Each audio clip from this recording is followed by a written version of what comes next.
എൻ്റെ പ്രിയ ദൈവമക്കളെ, ഇന്ന് നമുക്ക് നമ്മുടെ ദൈവമായ കർത്താവിനെ എങ്ങനെ സേവിക്കണമെന്ന് ശ്രവിക്കാം. മത്തായി 22:37 നിന്റെ ദൈവമായ കർത്താവിനെ പൂർണ്ണ ഹൃദയത്തോടും പൂർണ്ണ ആത്മാവോടും പൂർണ്ണ മനസ്സോടും കൂടെ സ്നേഹിക്കണം. യേശുവും അക്കാലത്തെ മതനേതാക്കളും, പ്രത്യേകിച്ച് പരീശന്മാരും സദൂക്യരും തമ്മിലുള്ള സംഭാഷണത്തിൻ്റെ ഭാഗമാണ് ഈ വാക്യം. ന്യായപ്രമാണത്തിലെ ഏറ്റവും വലിയ കൽപ്പന ഏതാണെന്ന് പരീശന്മാർ മുമ്പ് യേശുവിനോട് ചോദിച്ചിരുന്നു.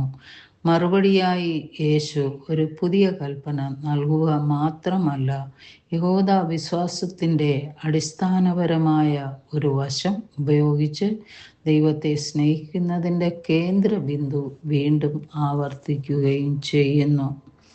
നിന്റെ ദൈവമായ കർത്താവിനെ സ്നേഹിക്കുക. ദൈവത്തെ സ്നേഹിക്കുന്നതിൽ ശ്രദ്ധ കേന്ദ്രീകരിച്ചാണ് കൽപ്പന ആരംഭിക്കുന്നത്. ഇവിടെ സ്നേഹം വെറും വികാരങ്ങൾക്കപ്പുറം പോകുന്നു. അതിൽ ഭക്തി, പ്രതിബദ്ധത, അനുസരണം എന്നിവ ഉൾപ്പെടുന്നു. ദൈവത്തോടുള്ള ജീവിതത്തിൻ്റെ പൂർണ്ണമായ സമർപ്പണമാണിത്. പൂർണ്ണ ഹൃദയത്തോടെ ബൈബിൾ പദങ്ങളിൽ ഹൃദയം വികാരങ്ങളുടെയും ആഗ്രഹങ്ങളുടെയും ഇച്ഛയുടെയും ഇരിപ്പിടത്തെ പ്രതിനിധീകരിക്കുന്നു. പൂർണ്ണ ഹൃദയത്തോടെ ദൈവത്തെ സ്നേഹിക്കുക എന്നതിനർത്ഥം അവനെ പിന്തുടരാനുള്ള ആഴമേറിയതും ആത്മാർത്ഥവുമായ വാത്സല്യവും ആഗ്രഹവും ഉണ്ടായിരിക്കുക എന്നാണ്. അവനെ നിങ്ങളുടെ ജീവിതത്തിൻ്റെ കേന്ദ്രത്തിൽ പൂർണ്ണ ആത്മാവോടെ സ്ഥാപിക്കുക എന്നാണ്. ആത്മാവ് ആന്തരിക അസ്തിത്വത്തിൻ്റെ പ്രതിനിധീകരിക്കുന്നു, ഒരു വ്യക്തിയുടെ ജീവിതത്തിൻ്റെയും അസ്തിത്വത്തിൻ്റെയും സത്ത.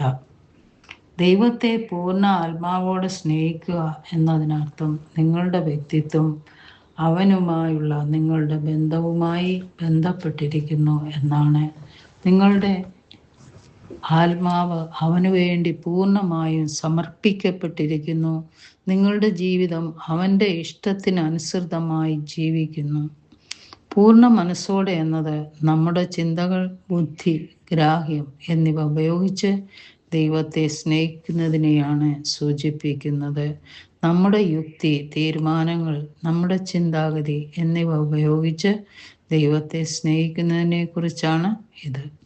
നമ്മുടെ മാനസിക ശ്രദ്ധ, ജ്ഞാനം, വിവേചനാധികാരം എന്നിവ ഉപയോഗിച്ച് ദൈവത്തെ ബഹുമാനിക്കുന്നത് ഇതിൽ ഉൾപ്പെടുന്നു.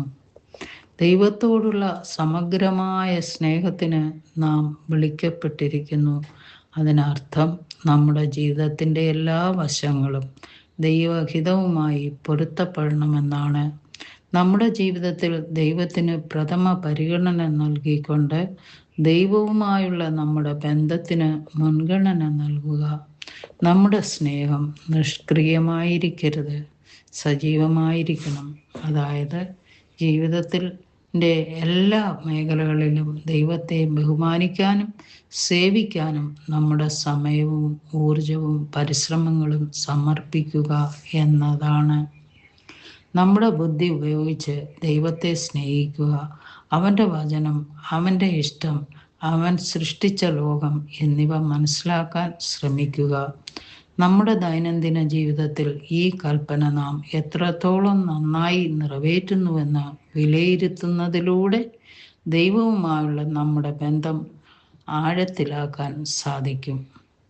സ്നേഹപിതാവേ, അങ്ങയെ സ്നേഹിക്കുക എന്നത് ഏറ്റവും അത്യാവശ്യമായ കൽപ്പനയാണെന്ന് തിരിച്ചറിയാൻ ഞങ്ങളെ അനുഗ്രഹിക്കണമേ. അതിൽ ഞങ്ങളുടെ മുഴുവൻ അസ്തിത്വത്തിൻ്റെയും വൈകാരികമായും ആത്മീയമായും ഭൗതികവുമായും പൂർണ്ണമായ സമർപ്പണം ഉൾപ്പെടുന്നു. യേശുവിൻ്റെ നാമത്തിൽ തന്നെ ആമേൻ.